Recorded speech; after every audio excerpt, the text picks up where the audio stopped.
If your child's confidence feels like it's cracked, maybe they've gone from outgoing to quiet, they're getting picked on, or they're doing things just to fit in, this video is for you. Over the last 30 plus years working with more than 10,000 students, I found there are just 3 parts to rebuilding a child's confidence so they can stand up for themselves, bounce back from setbacks, and stop carrying it into their teen years or adult life. In this video, I'm going to show you how to build that brick by brick, even if everything you've tried so far has fallen flat. So picture this. One day your child comes home, drops their bag, maybe slams the door a little harder than usual. You gently ask, hey, what's going on? And you get, nothing's wrong, or leave me alone. But you know something's off. This is the same kid who used to tell you every detail in their day, and now they're angry, quiet, or just shut down. They're not as talkative, not as playful, and you can feel this wall starting to go up. And in your gut, you know this isn't just a bad mood. Our normal reaction as parents is to suit up and start looking for a way to fix it. You give them more encouragement and pep talks.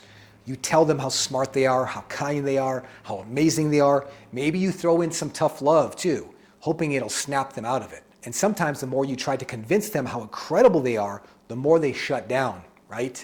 It's like your words just bounce off. Now, I've done all that. I tried every confidence trick in the book. More praise, more motivation, and more cheerleading.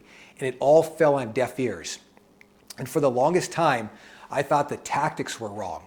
But what I eventually realized was that my perspective was off. I was going at it like I needed to fix something that was broken. In this case, their confidence. What I finally learned is that your child isn't broken. They already come equipped with everything they need. Our job isn't to repair them, it's to build their confidence brick by brick through small moments, skills, and wins that stack up into a structure that can handle the storms of life. It's like building a brick house. Don't throw one big confidence solution at it. You lay one brick at a time. When you build those bricks into your child's core experience, they form a structure that can withstand the forces of nature in their life. Mean comments, bad days, disappointments, all of it. So the first big shift I made with my students was this. I stopped trying to fix their confidence and I started building it. But what do you do when it already feels like everything's falling apart? Because sometimes it's not just a little off. Sometimes it gets worse. They don't want to leave their room. Every school morning feels like a war. You're exhausted before 8 a.m. and you're thinking, I can't keep doing this. You've maybe lost your marbles with your child more times than you'd like to admit. And honestly, nobody blames you for that, by the way. You care deeply and this is hard. But still, you put on your super parent suit one more time and go searching for the next fix. Before I unpack what finally turned this around for so many of my students, I've taken everything I'm about to share and put it into a simple daily checklist for you. It takes these 3 perspectives I'm covering and turns them into 6 tiny building blocks you can do with your child. You only need to do one of them per day, and each one takes about 3 minutes. If you want that in front of you while you're watching this, there's a link in the description or click the button with this video. Now, when things feel really bad, you move to what feels like extreme options. Okay, it's time to see someone. A doctor, a counselor, a therapist. Someone has to have to answer, right? And sometimes therapy or counseling is absolutely the right call. I'm a big believer in getting professional support when you need it. But what I hear from so many parents is this. We went, we tried, they talked, and at home, they're still the same. And that's heartbreaking, especially when you've spent thousands of dollars, rearranged your life to make appointments happen, and you're still looking at a child who doesn't seem any more confident, any more resilient, any more themselves. All you want to do is put them back together, help them, and figure out how to get across this bridge together. And it seems like nothing is sticking. Now, the hard truth is there's no pill for confidence. There's no switch you flip and suddenly everything goes back to how it used to be. But the good news is this. Your child already has all the bricks they need. What's usually missing is the foundation underneath. For me, that foundation comes down to a few core things.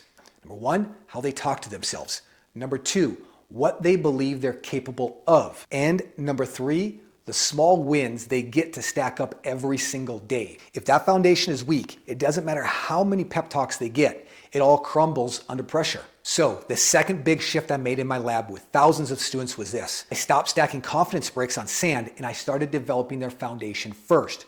We build the ground they're standing on before we ask them to stand tall. But even with a strong foundation and solid walls, there's still one more problem. Because a strong foundation and a strong structure still need one more thing to keep it from eroding over time. This is when I start to notice a pattern. We'd build these kids up in class. They'd leave feeling strong, proud, and capable. And then one mean comment at school or home, one nasty text, one bad practice, one tough grade, and it looked like the whole house collapsed in an instant. It was like all the work we'd done could be blown away with one little gust of wind. That's when it hit me. We had the bricks and we had the foundation, but we were missing the roof. Every structure needs something to keep the weather out. Without a roof, all the rain, wind, and storms of life just pour straight in and slowly wear everything down. When you give the child the right tools and resources, something amazing happens. Instead of crumbling every time someone says something mean, they know they have options. They can choose how they want to respond. Tap into resources they've already built, or even create a new way to handle the situation that still feels true to who they are. That confusion that used to show up as anger, defiance, acting out, or the opposite, silence, hiding, being extremely quiet, starts to fade. Because now they have a clear roadmap and practical tools to protect what they've built. And the best part, this ain't tricks they use once and toss away. They become resources your child can tap into at any part of their life, whether it's now, 2 years from now, or 20 years from now. That's the power of having the foundation, the bricks, and the roof in place. Okay, I'm going to leave you with this. There are a million things you could worry about when your child's confidence seems shattered. At times, it's overwhelming. But in my experience, there are really just 6 key building blocks that matter most. I've put those 6 pieces into a simple daily checklist you can use with your child. It takes about 3 minutes a day, and you only need to do one thing from each day. Over time, those little daily actions start to add up. You'll see them stand a little taller, speak up a little more, and handle the tough moments differently. If you like that checklist, just click the button or go to the link in the description. It's my way of helping you keep building your child's confidence long after this video ends. And if this was helpful, feel free to subscribe so you don't miss the next video in this series.